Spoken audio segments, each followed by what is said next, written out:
اس نے کہا کہ آپ نجد کی طرف مسلمانوں کی کوئی ایلچی اگر بھیج دیں تو ہو سکتا ہے وہ لوگ مسلمان ہو جائیں۔ فرمایا اہل نجد پر پورا اعتماد نہیں، کیسے ان کی طرف بندے بھیجیں آپ نے؟ اس نے کہا کہ آپ اگر بندے بھیجیں تو چونکہ نجد کے قریب میرے قبائل بھی ہیں اور میں بڑا سردار ہوں اپنے علاقوں کا، تو میں اس بات کی ضمانت دیتا ہوں کہ ان کو کوئی ہاتھ نہیں لگائے گا، یہ میری پناہ کے اندر ہوں گے۔ تو آپ نے اس کے کہنے پر 70 صحابہ کی ایک جماعت بھیج دی، 70 صحابہ، اور 70 عام صحابہ نہیں، 70 قرائے صحابہ۔ اور اس زمانے کے اندر جو قراء ہوتے تھے نا، وہ صرف قراء نہیں ہوتے تھے، وہ اعلم بھی ہوا کرتے تھے، یعنی بہت بڑے عالم صحابہ کرام۔ بلکہ ان کے متعلق یہ لکھا ہے کہ یہ صرف یعنی قراء اور عالم نہیں تھے، ان کی حیثیت کیا تھی کہ دن کے وقت اتنا مجاہدہ کرتے تھے کہ لکڑیاں کاٹ کاٹ کے بیچتے تھے، پھر جو غلہ اس سے حاصل ہوتا تھا اصحاب صفا جو مسکین لوگ تھے پڑھنے والے وہاں پر، ان کے لیے خوراک کا بندوبست بھی یہی کرتے تھے، پھر خود پڑھتے بھی تھے رسول اللہ صلی اللہ علیہ وسلم سے، پھر ان صحابہ کو آگے پڑھایا بھی کرتے تھے یہ 70 صحابہ، اور پھر سارا دن اس مصروفیت کے باوجود رات کا اکثر حصہ ان کا اللہ کے حضور مناجات میں گزرتا تھا۔ یہ اس قسم کے لوگ تھے، خمیر تھے صحابہ کرام، عام لوگ نہیں تھے۔ 70 صحابہ کی آپ نے ایک جماعت کو بھیجی۔ جس وقت یہ لوگ بیر معونہ پہ پہنچے، معونہ ایک کنویں کا نام ہے، اس کنویں پر پہنچے تو وہاں یہ مشورہ ہوا کہ قریب ایک سردار ہے، عامر ابن طفیل اس کا نام ہے، رسول اللہ نے اس کے متعلق ایک خط بھیجا ہے، تو یہ خط اس کو پہنچا دیا جائے، اس کے اندر دعوت اسلام کا خط تھا۔ تو ایک صحابی حرام ابن ملحان رضی اللہ تعالیٰ جو ام سلیم کے بھائی تھے، ام سلیم رسول اللہ صلی اللہ علیہ وسلم کی خالہ ہیں، رشتے میں لگتی ہیں خالہ، تو ان کے بھائی تھے حرام ابن ملحان، ان کو وہ خط دے کر بھیجا عامر ابن طفیل کے پاس۔ عامر ابن طفیل کے پاس انہوں نے خط پہنچایا، لیکن اس نے خط کو دیکھنا بھی گوارا نہیں کیا، سامنے کھڑے ہیں، سفیر کی حیثیت سے کھڑے ہیں، لیکن اس نے پیچھے سے آدمی کو حکم دیا، اور اس نے اچانک کمر میں آ کے نیزے گوار دیے۔ جب پشت میں نیزہ لگا نا، ان کی زبان سے فوراً نکلا اللہ اکبر فزت ورب الکعبہ، اللہ اکبر، رب کعبہ کی قسم میں کامیاب ہوں۔ بس یہ الفاظ زبان پہ ہیں، ارادت ہو۔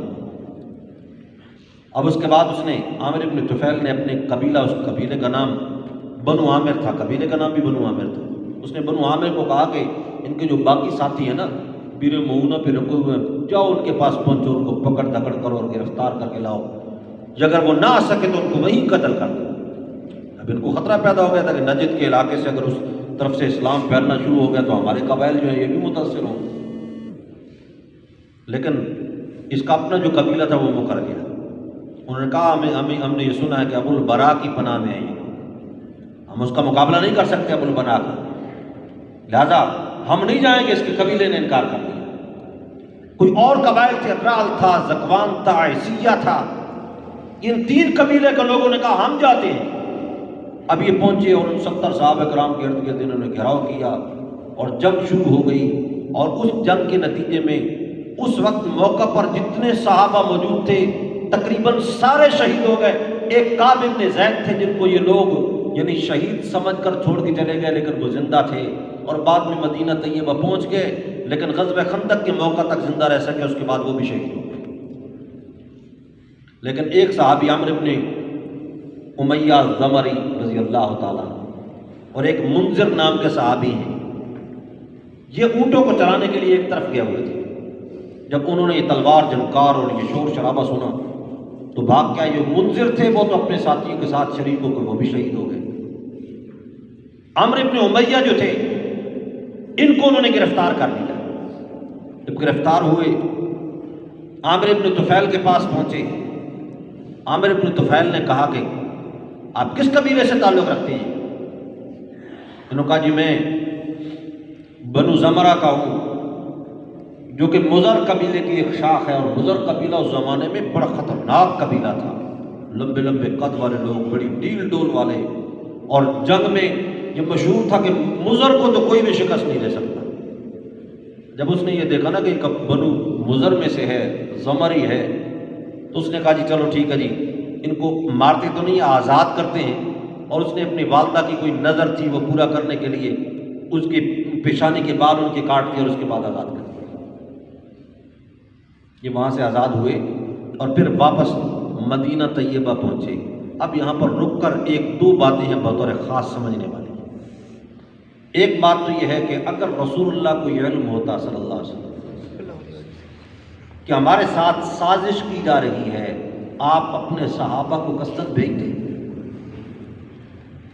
کس کی یہ جرت ہے کہ وہ اس بات کا دعویٰ کر سکے کہ رسول اللہ نے قصداً بھیجا اپنے صحابہ کرام کو، قتل ہونے کے لیے بھیجا؟ تو ارادہ قتل نہیں ہوتا؟ پھر رسول اللہ جیسی ہستی پر آپ قتل کا الزام لگائیں گے؟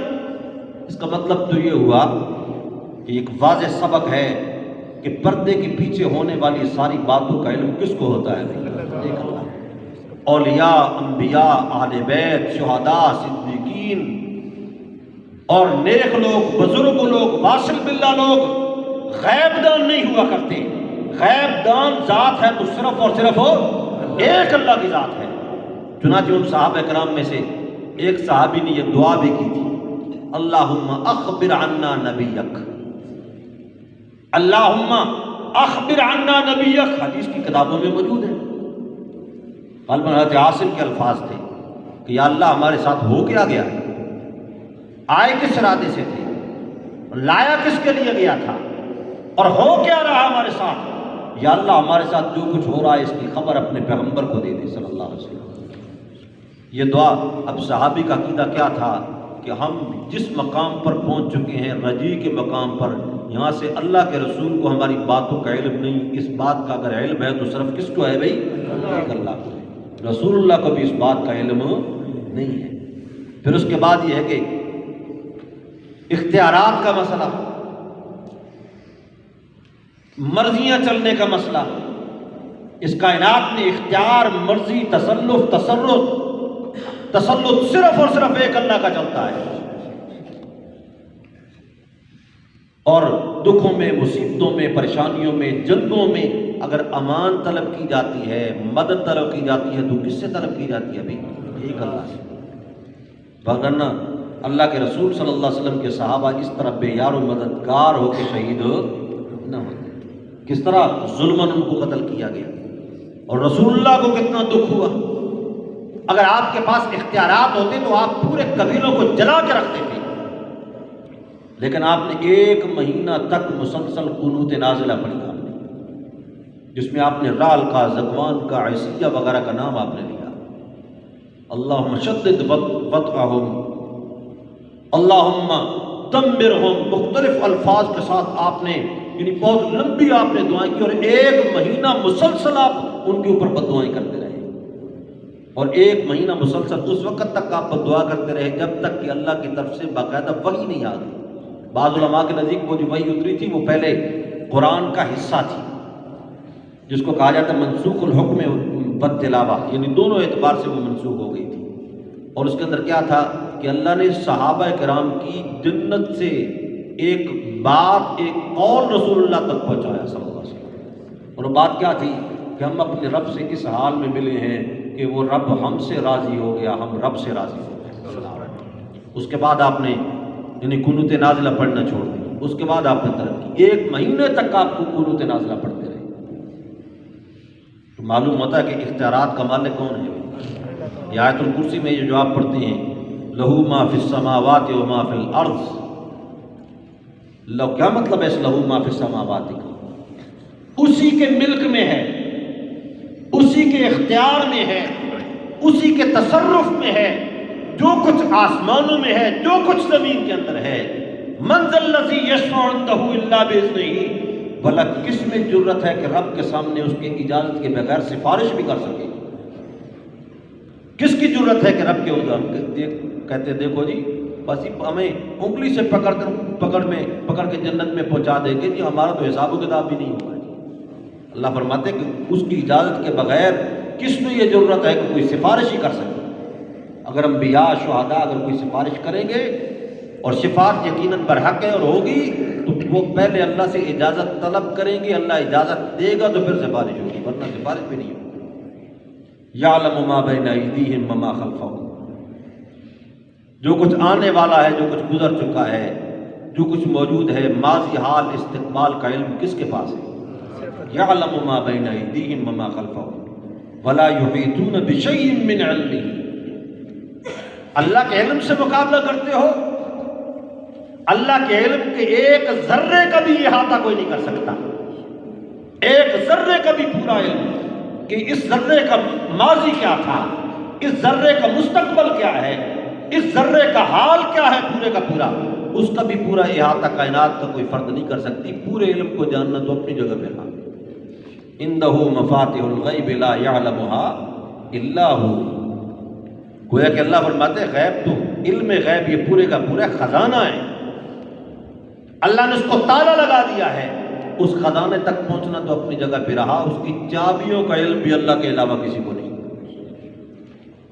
ان اللہ عنده علم الساعة وينزل الغیث ويعلم ما في الارحام وما تدری نفس ماذا تکسب غدا وما تدری نفس بأي ارض تموت۔ اللہ یہ غیب کی چابیاں ہیں کہ جنہیں اللہ کے علاوہ اور کوئی نہیں جانتا ہے، تمام تر اختیارات کا مالک صرف ایک اکیلا ہے۔ ایک صحابی ہیں، ان سے ملاقات کے لیے رسول اللہ تشریف لے گئے صلی اللہ علیہ وسلم، دروازے پہ کھڑے ہیں اور جو مسنون طریقہ کار ہے کہ آپ نے اجازت چاہی، اب اجازت سلام کے ذریعے سے بھی لی جا سکتی، بلند آواز سے سلام کیا جائے، دروازہ کھٹکھٹا دیا جائے، اگر دروازہ موجود ہے ایسا کہ اس کو کھٹکھٹایا جا سکتا ہے، تو یہ تو آداب ہے نا جو رسول اللہ نے سکھائے ہیں صلی اللہ علیہ وسلم۔ آج کل تو ماشاءاللہ ہلکی پھلکی رشتہ داری ہو یا ویسے آنا جانا ہو تو بغیر پوچھے گھروں کے اندر گھس جاتے ہیں، اس کو آر بھی نہیں سمجھا جاتا، حالانکہ ہمارے نبی کی سنت تو یہ کہ اپنے گھر میں بھی جاؤ تو دروازہ کھٹکھٹا کے یا کم از کم اپنی اس قسم کی آواز پیدا کرو، کھنگار لو، تاکہ گھر والوں کو پتہ چل جائے کہ تاکہ تم اپنے گھر کے لوگوں کو ایسی حالت میں نہ دیکھو جو تمہیں دیکھنا پسند نہ ہو۔ آپ نے بھی یہ حکم دیا، یہ سنت ہے کہ گھر میں اپنے گھر میں بھی داخل ہو تو دروازہ کھٹکھٹایا، اور اسی طرح اگر دروازہ کھٹکھٹایا گیا، ایک مرتبہ کھٹکھٹایا، صاحب خانہ نے کوئی جواب نہیں دیا، دوسری مرتبہ کھٹکھٹا لو تھوڑے سے وقفے کے ساتھ، پھر دوسری مرتبہ کھٹکھٹانے کے بعد جواب نہیں آیا، تھوڑے سے وقفے کے بعد تیسری مرتبہ کھٹکھٹا، اگر تیسری مرتبہ بھی جواب نہیں آیا تو واپس چلے جاؤ، پھر دروازہ چوکھٹ پکڑ کے بیٹھنے کی کوئی ضرورت نہیں، جو تو وہ گھر میں نہیں ہوگا یا گھر میں مشغولیت ایسی ہوگی کہ وہ باہر نکلنے کے قابل نہیں ہوگا، تو لہذا اس کو پریشان کرنے کی پھر اجازت نہیں۔ قربان جائیے شریعت محمدیہ پہ، یہ موبائل آج ایجاد ہو رہے ہیں اور آداب پہلے سے ہمیں معلوم ہو رہے ہیں، یہ موبائل کا ادب اسی سے معلوم ہوتا ہے۔ ایک مرتبہ اگر کال کی نا، اگر آگے سے نہیں اٹھایا گا تو یہ بھی دروازہ کھول نہیں ہے، تو تھوڑا سا وقفہ دے دیا کریں، یہ نہیں کہ پھر مسلسل فون پہ فون، وہ اگلا یعنی پیشاب پخانے میں مصروف ہو، کسی ضرورت کے اندر ہے، اب مسلسل آپ کو اس کا دماغ جو ہے وہ کھائے جا رہی ہے، کچھ وقفہ کر لینا چاہیے، پھر دوسری مرتبہ، پھر تیسری مرتبہ، اس کے بعد چھوڑ دیں۔